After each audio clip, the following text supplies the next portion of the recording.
नमस्कार मित्रांनो, स्वागत आहे तुम्हा सर्वांचं आपल्या यूट्यूब चॅनल माय किचन माय टॅलेंटमध्ये।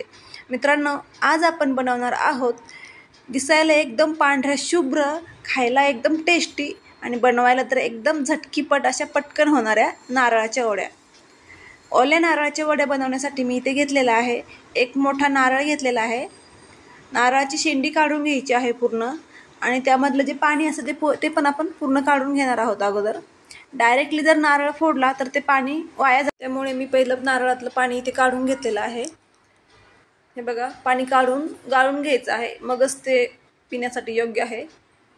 हे बघा, आता नारळ फोडून घ्यायचा आहे आपल्याला। आपला नारळ ही खूप छान निघलेला आहे। नारळ फोडून घेतल्यानंतर त्याच्यावरती जे कवच असतं ते काढून घ्यायचं आहे। पहिल्यांदा आपण हे कवच काढून घेऊया। हे बघा, मी पूर्ण नारळ बाहेर काढून घेतलेला आहे। आपला नारळ मोठा असल्यामुळे त्याच्यामध्ये खूप सारं खोबरं निघलेलं आहे। हे बघा, आता याची आपली जी ब्राऊन कलरची साल असते ती पण काढून घ्यायची आहे। ती साल जर काढली नाही तर आपल्या बर्फीला किंवा आपल्या वड्यांना ब्राऊन कलर येऊ शकतो, त्यामुळे ती साल पूर्ण काढून घ्यायची आहे। त्यानंतर त्याचे छोटे छोटे काप करून आपल्याला मिक्सरमध्ये बारीक करून घ्यायचं आहे। हे बघा, बारीक करून घेतलेला आहे मिक्सरमध्ये। आणि हा जो नारळ आहे पूर्ण मी 1 कप भरून घेतलेला आहे, पूर्ण दाबून भरवलेला आहे 1 कप। हे बघा, 1 कप नारळासाठी मी त्याच कपाच्या अर्धी कप साखर घेतली आहे। बघू शकता तुम्ही, साखर मी अर्धाच कप घेतलेली आहे आणि 1/3 कप मिल्क घेतलेला आहे।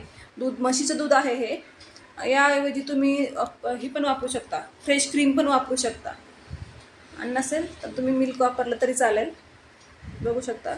त्यानंतर मी 1 चमचा विलायची पावडर घेतलेली आहे, काही ड्राय फ्रूट्स घेतलेले आहेत आणि थोडंसं तूप घेतलेलं आहे।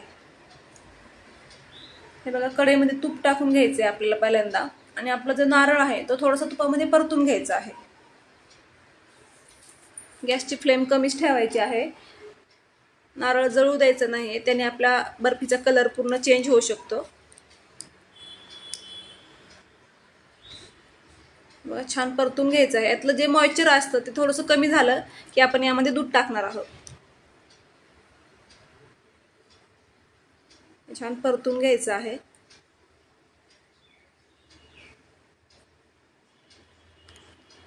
हे बघा फ्रेंड्स, ही वडी बनवण्याला इतकी सोपी आहे ना, जास्तीत जास्त 10 मिनिटं लागतात ह्याला, आणि खायला पण खूप टेस्टी लागते। मी यामध्ये मिल्क पावडर वगैरे काही घालणार नाही आहे, कारण मिल्क पावडर जर घातली तर आपल्या वडीची जी टेस्ट आहे ती चेंज होईल पूर्ण, आणि आपल्याला ओल्या नारळाच्या वड्या बनवायच्यात म्हणजे त्याला नारळाची चव यायला पाहिजे ना, म्हणून मी मिल्क पावडर नाही घालणार आहे। हे बघा, मी यामध्ये दूध टाकून घेतलेलं आहे। त्यानंतर आपल्याला ज्या ताटामध्ये वड्या टाकायच्या आहेत, थापायच्या आहेत, त्या ताटाला थोडंसं तूप लावून घ्यायचं आहे। हे बघा, आपलं थोडंसं दुधामध्ये शिजलं की लगेच साखर टाकून घ्यायची आहे। साखर टाकल्याबरोबर थोडासा गॅस मोठा करायचा, म्हणजे साखरेचा पटकन पाक होतो, नाहीतर मग साखर कडक होते। गॅसची फ्लेम फास्ट केल्यामुळे पटकन पाक होतो, आणि पाक झाला की पुन्हा गॅसची फ्लेम कमी करायची आहे। हे बघा, पाक झालेला आहे आपल्या साखरेचा छान। आता आपण गॅसची फ्लेम थोडीशी कमी करून घेऊया। दूध आणि साखरेच्या पाकामध्ये आपल्याला ह्याला छान शिजवून घ्यायचं आहे पूर्ण। जोपर्यंत पूर्ण कोरडं होत नाही तोपर्यंत ह्याला सारखं हलवत राहायचंय।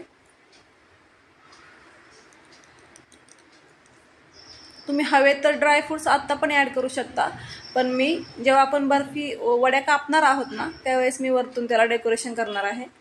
आत्ता जर टाकले तर वड्या कापताना त्या वड्या तुटू शकतात, त्यामुळे वरतूनच टाका शक्यतो। तुम्हाला जर आवडत असेल तर तुम्ही आत्ता पण टाकले तरी चालेल। हे बघा, छान कोरडं झालेलं आहे। जोपर्यंत आपला गॅस चालू आहे तोपर्यंत ह्याला सारखं हलवत राहायचं आहे, नाहीतर ते खाली लागू शकतं। बघू शकता, पूर्ण यातलं पाणी आटलेलं आहे। आता आपण हे थोडंसं चेक करून घेऊया, बघूया आपली रेसिपी ही वडी बनवण्यासाठी हे परफेक्ट झालेलं आहे की नाही। बघा, थोडंसं फुंक मारून घ्यायची याला, आणि हातावरती एक गोळी तयार करून बघायची आहे। हे बघा, ह्याची गोळी होतीये पण ती लगेच पसरलं जाते, म्हणजे हे अजून आपलं रेडी नाही आहे हे मिश्रण। तर आपण आणखी 5 मिनिटासाठी ह्याला परतून घेऊया। मी गॅस बंद केला होता। आपण ज्यावेळेस चेक करतो हे त्यावेळेस गॅस बंदच करायचा आहे, कारण आपण चेक करत असताना ते जळू शकतं किंवा मग जर शिजलेलं असेल तर ओव्हरकुक होऊ शकतं. त्यामुळे गॅस बंद करूनच चेक करायचं आहे. हे बघा मी पुन्हा 5 मिनिटं ह्याला परतवून घेतलेलं आहे आणि पुन्हा एकदा चेक करणार आहे. हे बघा आपलं मिश्रण इथे एकदम परफेक्ट रेडी झालेलं आहे. छान गोळी बनतीये. आता आपण हे काढून घेऊया ताटामध्ये. यामध्ये विलायची पावडर घालून घ्यायची आहे. गॅस बंद केल्यानंतरच घालायची विलायची पावडर, म्हणजे छान वास येतो त्याचा. मी साखर टाकून बारीक केली होती विलायची पावडर, त्यामुळे ती जास्त दिसते. मी 4च विलायची घेतलेल्या, 4 विलायची साखर टाकून बारीक करून घेतल्या होत्या. हे बघा हे छान तूप लावलेल्या चमच्याने ह्याला पसरवून घ्यायचं आहे आणि त्यानंतर पॅच्युलाच्या सहाय्याने याला छान फिनिशिंग देऊन घ्यायची आहे. बघू शकता खूप छान झालं आहे. आणि थोडंसं कोमट झालं की ह्याला कट करून घ्यायचं आहे. म्हणजे पूर्ण जर आपण थंड झाल्यानंतर कट करायला गेलो तर वड्या तुटतात. त्यामुळे थोडंसं कोमट असतानाच ह्याला थोडंसं कट करून घ्यायचं आहे, थोडंसं. आणि थंड झाल्यानंतर पुन्हा एकदा कट करायचं आहे. या वड्या दिसायला जेवढ्या सुंदर दिसतात ना, खायलाही तेवढ्याच छान लागतात. एकदम पांढऱ्या शुभ्र दिसतात, खायला पण खूप छान लागतात आणि बनवायला काय एकदम झटकीपट बनतात. बघू शकता तुम्ही. हे प्रसादासाठी बनवू शकता तुम्ही. मी तर आज गुरुवारसाठी बनवलेला आहे. सकाळच्या देवपूजेचा नैवेद्य आहे आमचा हा. बघू शकता तुम्ही खूप छान दिसत आहेत वड्या आपल्या. ह्याला सेट व्हायला 2 तास खूप आहेत. 2 तासामध्ये खूप छान सेट होतात.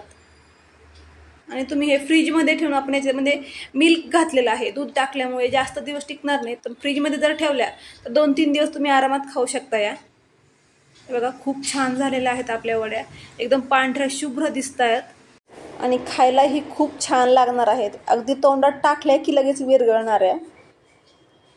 बघू शकता खूप छान झालेल्या आहेत आपल्या वड्या आणि 10 ते 15 मिनिटात रेडी झालेल्या आहेत. लहान मुलांना खूप आवडतात या वड्या, त्यामुळे नक्की एकदा ट्राय करून बघा आणि मला नक्की कळवा तुम्ही बनवलेल्या वड्या कशा झालेल्या आहेत. चला तर मग मित्रांनो, आपला हा व्हिडिओ आवडला असेल तर व्हिडिओला लाईक करा, शेअर करा आणि आपल्या चॅनलवरती जर कोणी नवीन असेल तर चॅनलला सबस्क्राईब करायला अजिबात विसरायचं नाही. आणि नक्की वड्या बनवून बघा, कशा झाल्या आहेत ते कमेंटमध्ये मला नक्की कळवा. भेटूया तर पुढच्या व्हिडिओमध्ये. थँक्यू.